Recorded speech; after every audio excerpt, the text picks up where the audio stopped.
Hey everyone, so I'm back again today with another beauty on a budget video. If there are any brands that you'd like to see featured, just let me know. I have a playlist with the rest of the videos in the series which I'll link down below if you haven't seen those. Today's video is with e.l.f. Cosmetics and it cost me €27.93 to complete this entire makeup look, and if you want to see how I created it, then just keep watching. I'm starting off with the brows. This kit contains a brow powder and a wax. I'm not a fan of brow wax in general, so I'm just going to use the powder to define the shape of my brows.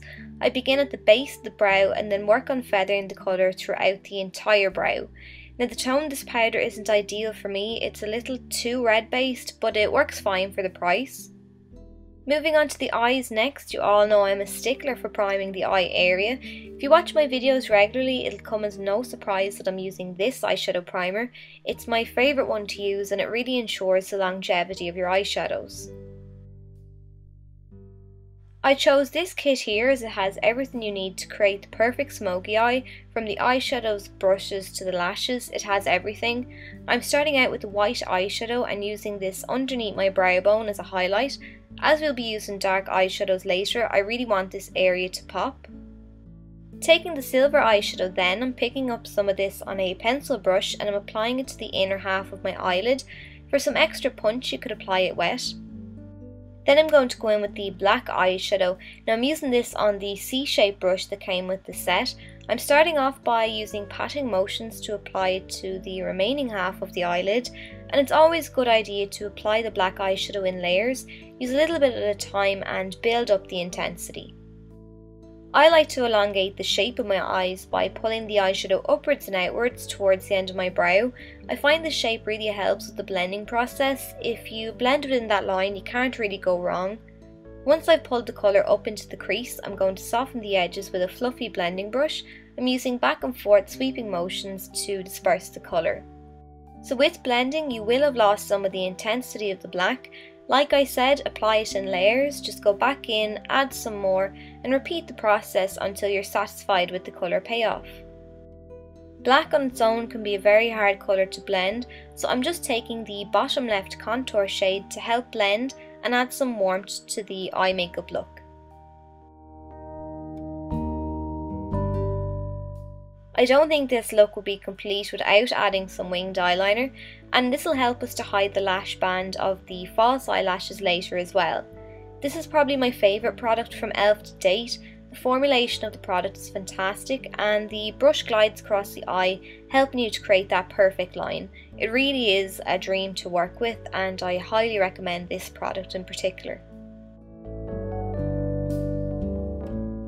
Now unfortunately my card was full and stopped recording when I was applying the lashes, but I applied them in the last few tutorials, so you can refer back to those if you'd like to see the application. I'm then taking the black eyeshadow halfway across my lower lash line, followed by the silver on the inner half of the lash line. To finish off the eyes, I'm just going to go in with a black eyeliner and I'm applying it to the bottom waterline only. And then followed by that I'm going to use some black mascara, and this is to ensure that my own lashes are nicely blended in with the false pair we've already applied.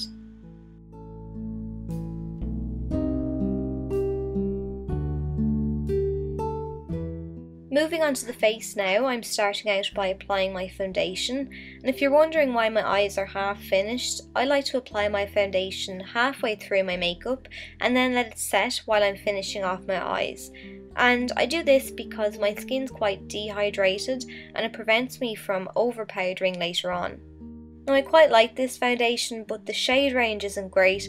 This is the shade Porcelain and it's a little too dark for my skin. Then I'm going to move on to concealing the under eye area. I'm using this light concealer and I'm buffing it out with a fluffy blending brush. And if you are doing a smoky eye, you really want to ensure that the skin is flawless. Then I'm going to move on to the highlighter, which is the other end of this stick, and I'm just applying this to the tops of the cheekbones and blending it out with the same fluffy blending brush. Now I'm going to set the skin using this HD powder. Now this can be your best friend or your worst enemy. I'm sure a lot of you have seen celebrities makeup mishaps with white powder on their face. It's usually down to a product like this. While it's brilliant for film and TV, it's not good at all for flash photography, so you really want to use it sparingly. I'm just patting it on and then using a brush to remove the excess. To add some structure to the face, I'm using the same bronzer colour as earlier. I'm applying it to the hollows of my cheeks and then buffing it out. And then as well, I'm going to make that highlighter we applied earlier pop a bit more by topping it off with the palest powder in the contour kit. For the lips, I'm taking this beautiful colour and it's kind of like a sparkly pink shade. It's really unique, so I've just applied this to the lips. I started off by outlining my lips, and then I'm going to leave a space in the middle and go in with a really nice nude lipstick. And this is probably too nude to wear on its own, but paired with a liner like this it works fine. I've just applied it to the lips and then blended it out and then re-intensified the liner on the outer corners to make everything blend seamlessly. And that completes the look. So I hope you enjoyed the tutorial. Don't forget to subscribe, and thanks so much for watching.